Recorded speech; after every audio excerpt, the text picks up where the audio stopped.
in Medical Biochemistry 1995 from our own University of Port Harcourt. Please clap for University of Port Harcourt. Her MS research focused on the efficacy of some anti-diabetic herbs, Scoparia dolcis and Cataratus roseosing, in management of diabetes mellitus.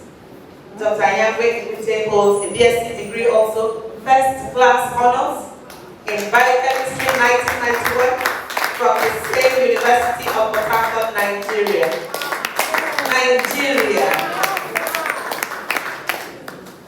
Being the first student to ever obtain a first class honors degree, which is equivalent to the summa cum laude, I think that's right, in biochemistry at the University of Port Harcourt. She was honored with numerous prizes at the graduation ceremony, including, now listen, Best Graduating Female Student, Best Faculty of Science Student, Best Biochemistry Student, Dr. Omobai's Memorial Prize for Best Biochemistry Student, and University of Port Harcourt Women's Prize for Best Graduating Female Student. Her BSc research focused on the efficacy of different brands of chloroquine on malaria parasites. Dr. Anyangwe-Ngute has developed scientific presentations, presented at several scientific meetings, and co-authored some peer-reviewed publications.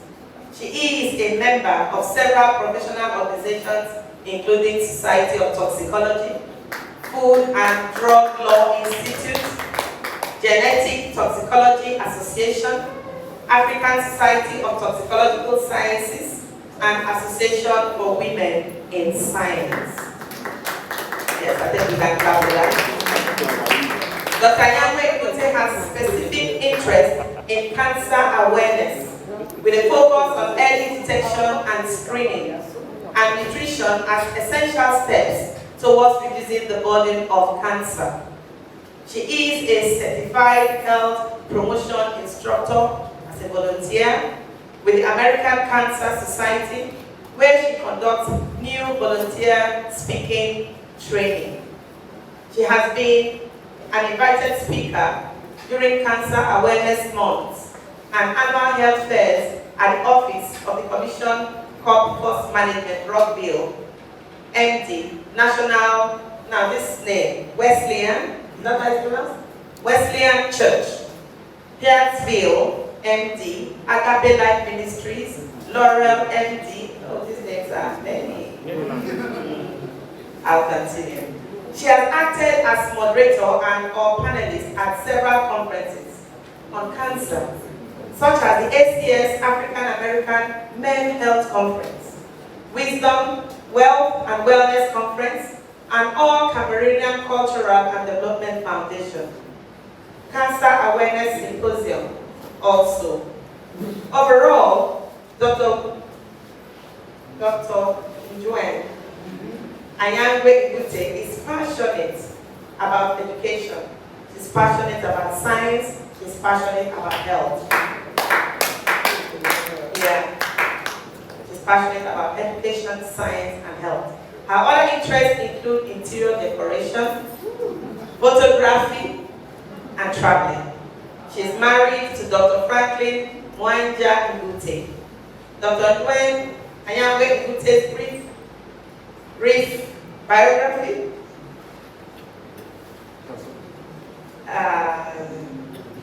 Now, I think it's a continuation.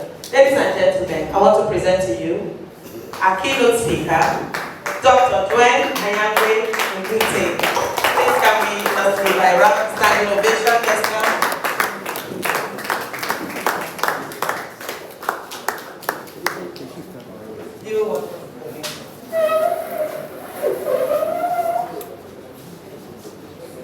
Thank you for that very, very kind and really long introduction. I think you missed my short biography, which I said. Oh, you decided to use this one? Okay, because I was kind of surprised to hear this very long story. You pulled it from the neck here. And I would have to say there is some updated information. I'm no longer with Exponent. Okay. Yeah, I'm with a regulatory agency, which I choose not to call the name. Okay. But I also teach as an adjunct professor at Howard University. So I'm really, really excited to be here. Honestly, the devil wanted to deal with me. But I'm happy that I'm strong and I'm standing right here. Amen. So thank you so much. I always tell people that I'm a Nigerian, you know. I went to school at the University of Port Harcourt. 88 January, had my first degree. Went to medical school for 1 month. I couldn't stand cadaver. So I left. But I think because I had a choice to do a master's in biochemistry, so I decided to go do a biochemistry instead of dealing with dead bodies. Sometimes I do regret it though, because they make a lot of money in the United States of America as MDs compared to PhDs. So sometimes I do regret it. I lied. Okay, so I'm looking at Dr. Professor Orish Ebere sitting right here. This is how I got to be our WASOT today. Because I met Dr. Ebere in 2009, if I remember. Right? Yes. When he was the global scholar for the Society of Toxicology. And we were also excited at that meeting to see our African big brother. You know, so we all said we have to attend his lecture. And we all went there, and after that we all rushed to him to greet him and congratulate him, and we went out. And I'm somebody who knows how to keep my connections. So I kept that connection. And 2 years ago, he reached out to me, 2019. And he said, we are having the WASOT 10th anniversary, and I would like to have a female to recommend a female speaker as one of the keynote speakers, and I want to recommend you. And I said, sure, why not? Nigeria is my home. Yeah. So I can make it. So I'm here today, and like I said, I have connections everywhere. I have my sister there, and I have my friend. All uniform. They are here to support me. So I decided to give this keynote address today: Toxicology, the past, the present, and the future. We've come a long way as toxicologists. And I always say for me, toxicology is a borrowed field. And I think that happens with many of us here. I'm actually a biochemist, right? And then nutrition, food science, cancer biology. But then I found myself in toxicology. So that's the issue with toxicology. Because most people who do toxicology work are really not trained toxicologists with degrees in toxicology. They happen to find themselves there, and then they get training along the way. And that's what I am. Okay? I'm not a toxicologist by education, but I'm a toxicologist. I hope this is not going in and out, is it? Okay. So I'm a toxicologist because, of course, I wouldn't call the agency because I'm not supposed to do that, but I work for an agency as a regulatory toxicologist. And during that process, I have undergone so many trainings. So I call myself a toxicologist. I've been by education, I'm a biochemist, nutritionist, cancer biologist. Okay? So I'm going to speak today to you about toxicology. What is toxicology? We are all toxicologists in this room.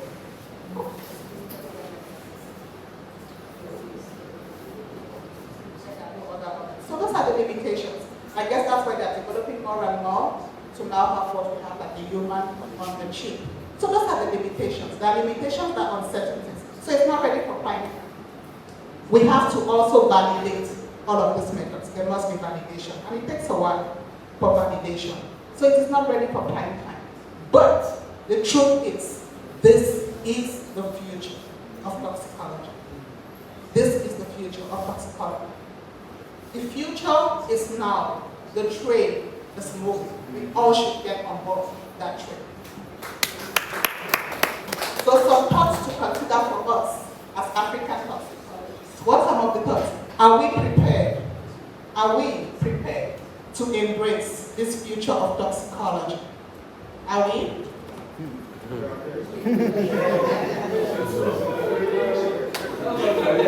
Are we prepared? Okay. So it's a food for thought, right? Let's think about it. Are we prepared? If we do not want to be left behind in the global scene, then we must get onto that train. We must train our new generation of toxicologists in these new approach methodologies. We must train our new generation toxicologists in regulatory toxicology and risk assessment. We must seek resources to help develop in these areas. And I do understand, and I guess that's why there was some reluctance, that there are real challenges, right? There are real challenges, but also there are real opportunities that will make us move forward. So what are some of the challenges that I know? I'm African, I'm from Cameroon, I'm not Nigerian, but we are all the same. So I know there are real challenges. Finances is a challenge. Human capacity is a challenge. Infrastructure is a challenge. Educational resources, networking. Do we have the resources to network with the international community? That's a challenge. How many universities, I don't know, do have dedicated programs in toxicology, advanced degree programs? Just one? Standalone. Yes. Just one. Oh. So right there, and that's your standard. Because most of them are like under biology. So that's a challenge because we do not have educated departments for just toxicology. So I understand that's a challenge. Another challenge is how many toxicologists are trained in regulation and safety of newly marketed products? Very little. So that's a challenge. How many are trained in risk assessment? I asked that question, quite a few, right? Are trained in risk assessment. How many faculty members are trained in these new approach methodologies? Zero. Because I'm from the US, but I tell you, when I go there to listen to talks, it's like magic to me. But I know that as time goes on, I have a better understanding. And truly, I'm in a better place now about, for example, organometry than I were 3 years ago. Okay? So it's something that we all have to be ready to grasp, be ready to seek the resources to help us understand this new approach methodologies. But like I said, there are challenges for Africa, but there are also opportunities for Africa. Like I said, we are well endowed with natural resources. We can make use of those natural resources for product development and making money. We are also in a unique environmental circumstances. Automobile exhaust. The number of the yellow, what do you call the yellow cars that I see out there? So we have automobile exhaust, can do research on their effect on human health. Somebody just presented about oil spill. I think Nigeria is producing a lot of oil. We have a lot of oil rigs and oil wells. So that's a good avenue for research, the effects of all of this on marine ecosystem and human health. Try to use some of these new approach methodologies. Okay? And then we have heavy metal exposure and its effect on birth defects. I think that was the other talk I listened to. Okay, so we have real challenges, but we do have real opportunities as well. So we should be able to make use of them. So what is the way forward? What do I recommend as a way forward? The first, if I may recommend, is that any vice chancellors here try to have more dedicated departments or advanced degree programs for toxicology. Revise course syllabus. Try to revise your course syllabus to have more toxicology courses. And in this, try to have courses that will use some of these new approaches, these advances in toxicology to teach your students.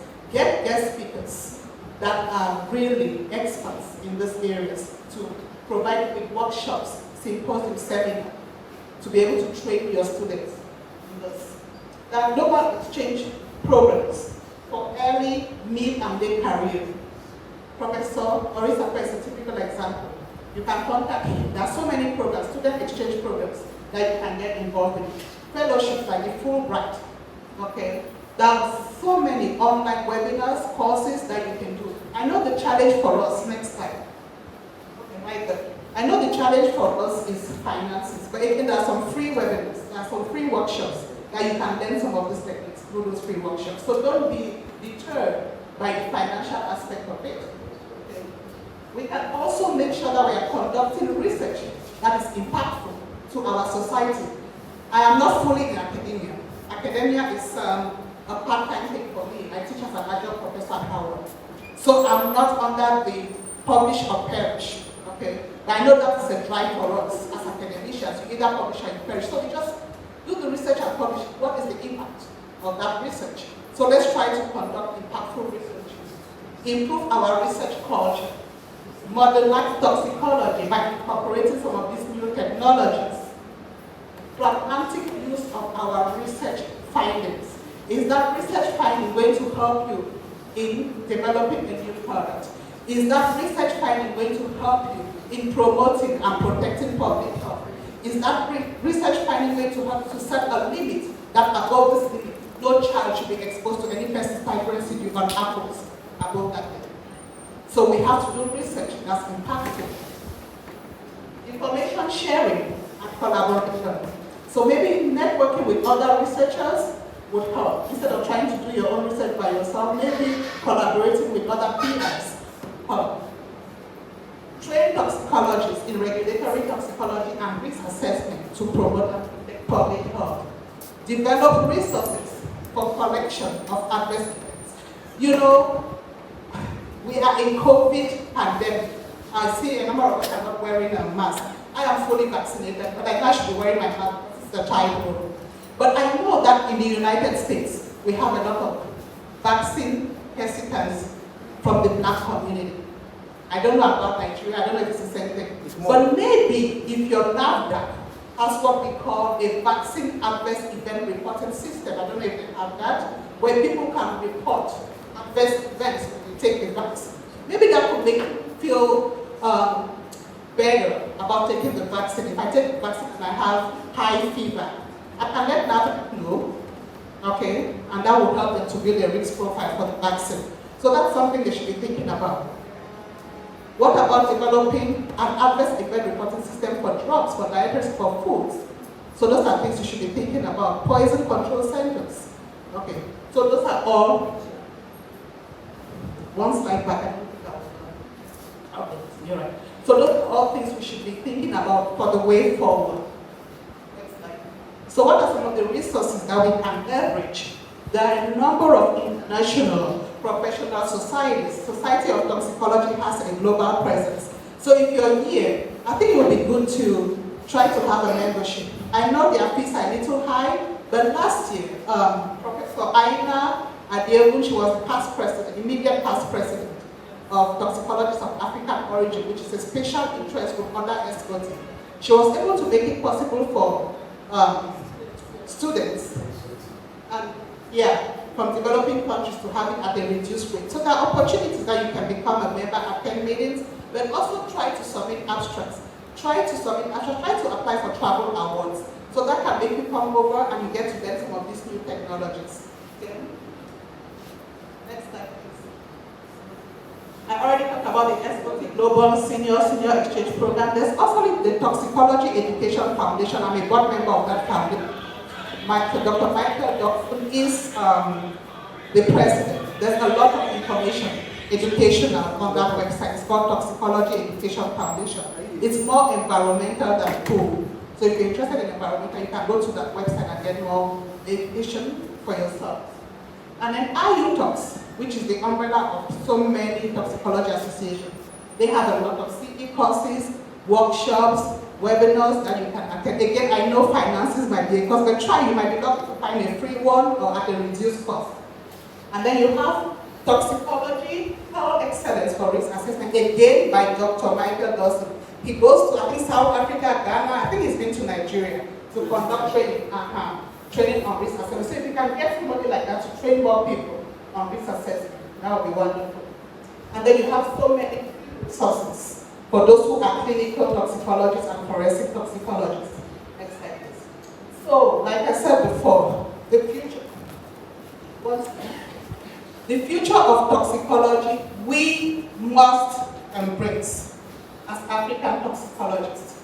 We must embrace the future, otherwise we would be left behind. For sure, there are challenges, but again, there are real opportunities for us to move us forward. We should try as much as possible to leverage the resources that we have to be able to move forward. Next slide, please. I'll leave you with these two quotes. Where there is a will, there is a way. Where there is a will, there is a way. But you know, you can also have a will, but then you don't do anything. So that takes me to my next quote by Njwen, which says, knowing is not enough. We must apply. Willing is not enough. We must do. So we have attended West African Society of Toxicology 10th anniversary. We've had this meeting. People have shared so much information. I have shared my own information with you. Do not take this information and sit on it. Take it, apply it, use it, do something with it. Only then can you make a difference as toxicologists. Thank you.